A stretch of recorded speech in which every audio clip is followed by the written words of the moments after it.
Alors au fur et à mesure qu'on évolue en photo, bien sûr, on fait évoluer son matériel. C'est-à-dire que petit à petit, progressivement, suivant notre budget, suivant nos opportunités, eh bien, on monte en gamme hein, en termes d'objectifs, en termes de boîtier. Alors je te dis ça parce que bien sûr ça amène la question suivante qu'on se pose tous, c'est une fois que j'ai fait évoluer mon matériel, qu'est-ce que je fais de l'ancien? C'est-à-dire, est-ce que je le revends d'occasion, à quel prix, etc. Ou est-ce que je le garde, pourquoi je le garderai, etc. Alors aujourd'hui je choisis d'aborder ce sujet parce que récemment justement j'ai eu à envoyer mon différents matériels en service réparation. J'ai envoyé mon 70-200 2.8 constant et j'ai eu aussi à envoyer mon Pentax K1, donc un boîtier 24-36 en réparation. Et donc pour les deux matériels, à chaque fois, le service technique a gardé le matériel en question pendant une dizaine de jours. Alors bien sûr, quand on a pris ses habitudes avec un matériel donné, c'est tout de suite un peu déstabilisant, on se sent un peu frustré. Et donc se pose la question de savoir comment on fait sur notre matériel fétiche. Là, c'est un peu comme lorsque, je sais pas, ta voiture est en réparation, toi, il faut toujours que tu te déplaces, faut toujours que tu gardes ta mobilité. Alors, emprunter le véhicule de quelqu'un d'autre, c'est déstabilisant, tu n'as pas les mêmes réflexes, etc. Et puis, surtout, nous, si tu as une démarche professionnelle, eh bien, nous, on s'est engagé. Et bien sûr, le client, lui, il va pas chercher à comprendre pourquoi tu annules, ou pourquoi tu... Enfin bref, tu renonces à faire telle prestation, soit parce que tu es malade, soit parce que ton matériel a un problème, tu vois. Tu t'es engagé, tu t'es engagé. Tu vois, c'est aussi ça, le fait d'être un professionnel, c'est que lorsque tu t'es engagé avec des clients à faire telle prestation, eh bien, vaille que vaille, il faut que tu fasses le boulot. Même si tu es malade, même si tu t'es pas levé du bon pied, même si ton matos a un problème, eh bien, toi, il faut que tu fasses le taf, de toute façon, tu vois. Alors, justement, moi, comme mon boîtier était en réparation, parce que surtout le boîtier qui est gênant, eh bien, heureusement, j'avais gardé mon précédent boîtier que j'avais acheté il y a à peu près 5 ans, donc le Pentax K5-2S, donc c'est un boîtier avec un capteur APS-C. Et au moment où j'avais acheté le Pentax K1, j'avais fait le choix de le garder. Et heureusement, parce que pendant la réparation du Pentax K1, je devais assumer différentes prestations photo. Et j'étais quand même bien heureux d'avoir un boîtier sur lequel compter. D'autant plus que ce boîtier, vu que ça a été pendant plusieurs années mon boîtier principal, bien sûr, je le connais bien. Je sais bien comment il réagit par rapport à la gestion de l'exposition, etc. Moi, vu que c'est mon ancien boîtier principal, j'ai certains réflexes dessus, tu vois. Donc, c'est pour ça que bien souvent, dans le cadre d'un boîtier, c'est quand même plus intéressant de le garder en boîtier de secours plutôt que de le revendre, de le revendre pour 3 francs 6 sous. Parce qu'effectivement, aujourd'hui, le K5-2S, j'ai vu quelques annonces, et bien en gros, tu vas le trouver d'occasion pour 250 euros à tout casser, tu vois, parfois moins même. Alors pour ce prix-là, moi je préfère le garder en roue de secours et puis continuer à travailler, continuer à avancer si tu veux. Alors c'est pareil, tu vois, il y a à peu près une dizaine d'années, je m'étais acheté un 28-70 2.8 là, de chez Sigma. Je me souviens, je l'avais acheté lorsque j'étais revenu de Djibouti, donc ouais, c'est ça, c'est aux alentours de 2007. Et c'est pareil, lorsque j'ai acheté le Pentax K1, eh bien, j'ai aussi racheté un 24-70 2.8, qui est un objectif beaucoup plus haut de gamme par rapport au précédent, et puis bien sûr qui est adapté à l'exigence d'un capteur 24-36 de 36 millions de pixels. Et bien sûr, pareil, ce télézoom, j'aurais pu le revendre d'occasion. Mais aujourd'hui, cet objectif, même s'il ouvre à 2.8 constant, eh bien, d'occasion, je l'aurais revendu quoi 150 euros à tout casser. Et encore une fois, pour un prix comme ça, moi je préfère le garder en doublure par rapport à mon télézoom à tout faire. Le garder en doublure, quoi. plutôt que de le revendre pour 3 francs 6 sous. Hein. Et comme ça, ça me permet d'assurer le coup. Tu sais, moi j'ai toujours le souvenir d'un collègue, il y a une paire d'années de ça, il avait fait une prestation, là, un reportage photo mariage, et en fait, il avait un boîtier, un zoom à tout faire, alors c'était un 135 ou 130, je sais plus, enfin je pense que ça doit être 135, 24-135 de chez Canon.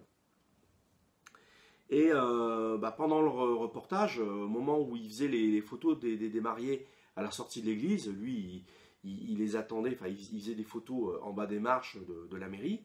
Et puis, bien sûr, il y a beaucoup de monde qui se presse autour des mariés à la sortie de la mairie, voilà, pour jeter des confettis. Et puis, il y avait un gamin en haut des marches, à un moment donné, il n'a pas fait attention, il a un peu glissé, et il est tombé un peu à la renverse sur mon collègue.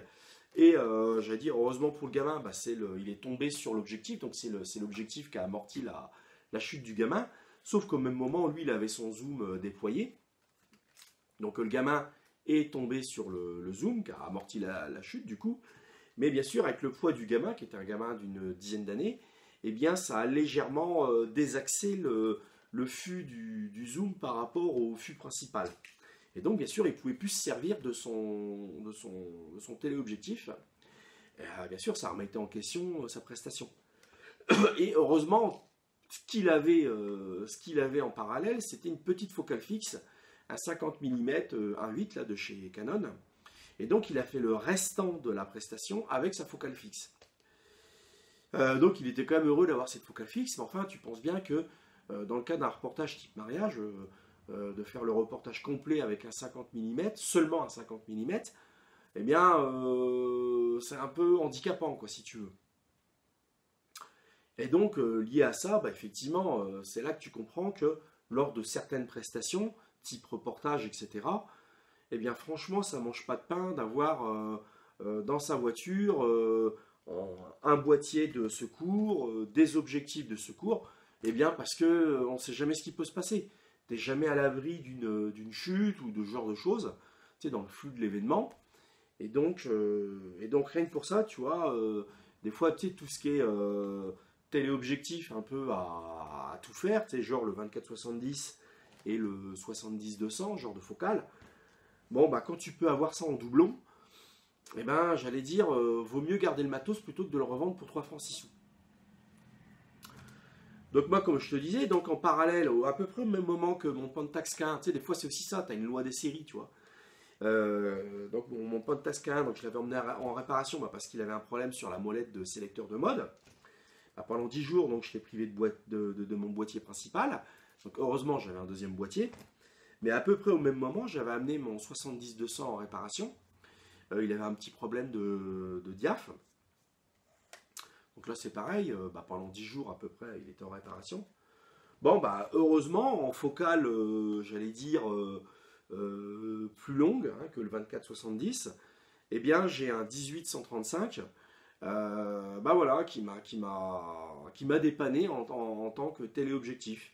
Alors, bien sûr, tu vois bien que c'est pas la même gamme de zoom, hein, donc c'est pas la même qualité optique, c'est une ouverture glissante, c'est-à-dire que l'ouverture n'est pas constante. Celui-ci il ouvre à 3,5, donc à 3,5 à 18 mm et à 5,6 à 135 mm. C'est différent, c'est évidemment différent d'un 70-200 qui ouvre à 2,8 constant. Mais bon, j'étais content d'avoir ça en roue de secours, tu vois. Pareil, aujourd'hui le 70-200, ce modèle de 70-200 de chez Sigma en ouverture de 8, tu vas le trouver à 500 € à peu près d'occasion, à tout casser. Demain, si je viens le changer, tu vois, un 70-200 ouverture de 8, plutôt que de le revendre, tu vois, un objectif de cette qualité, je vais le garder, tu vois, je ne vais pas chercher à le brader. Donc tout ça pour te dire que, tu vois, en tant que photographe qui a une démarche professionnelle, si tu fais de la prestation, il faut que tu penses aussi à ça. Alors bien sûr, d'entrée de jeu, tu ne vas pas t'acheter 2 boîtiers d'un seul coup neufs. 2 fois le même objectif neuf. Mais par contre, simplement, au fur et à mesure que tu fais évoluer ton parc de matériel, eh bien, plutôt que de revendre pour 3 francs 6 sous ton ancien matériel, les anciennes générations de boîtiers et d'objectifs, eh ben, ça mange pas de pain d'avoir au moins un boîtier d'avance, et puis au moins un objectif à tout faire d'avance, tu vois. Là, tu vas voir que ça va, un jour ou l'autre, ça te dépannera, tu vois. Parce que je te dis, aujourd'hui, c'est vrai que bon, bah, le matériel, c'est quand même un concentré de technologie, donc ça veut dire que c'est d'autant plus fragile. C'est pour ça que ça ne mange pas de pain d'avoir toujours un matériel d'avance. Moi, pendant très longtemps, j'ai eu, c'est pas que j'ai collectionné, mais j'ai eu beaucoup de boîtiers argentiques, parce qu'en fait, je cherchais à racheter d'occasion euh, des objectifs de l'époque argentique, et souvent, ils s'étaient vendus avec un boîtier. Donc c'est comme ça que je me suis retrouvé avec toute une collection de boîtiers. Enfin, je te raconterai ça plus en détail dans une autre vidéo, certainement. Et donc, ce qui m'avait frappé, c'est que les boîtiers qui étaient toujours opérationnels, et ben en fait, c'était les plus anciens. C'était les boîtiers argentiques, donc les réflexes, les boîtiers réflexes, qui étaient quasiment 100% mécaniques. C'est-à-dire des boîtiers qui dataient du début, admettons de la moitié des années 70, vers 75-76. Et bien ceux-là, ils étaient quasiment 100% mécaniques. Et bien ceux-là, ils fonctionnaient tout le temps. Et plus on se rapprochait des dernières générations de boîtiers argentiques qui ont précédé les premiers boîtiers numériques, et bien ceux-là, souvent, soit ne fonctionnaient plus, soit déconnaient, tu vois. Il y a des problèmes, tu sais, de levée de miroir, etc. Et donc, tout ça pour te dire que plus un boîtier est un condensé de technologie, et bien plus il est fragile, plus il peut être soumis à réparation. Donc, il faut avoir ça à l'esprit, tu vois. Donc, c'est ce que je voulais partager avec toi, tu vois, aujourd'hui, dans cette vidéo toute simple. Et puis, comme d'habitude, n'hésite pas à liker, à partager. Et puis, nous, on se dit à bientôt dans une prochaine vidéo. Allez, salut!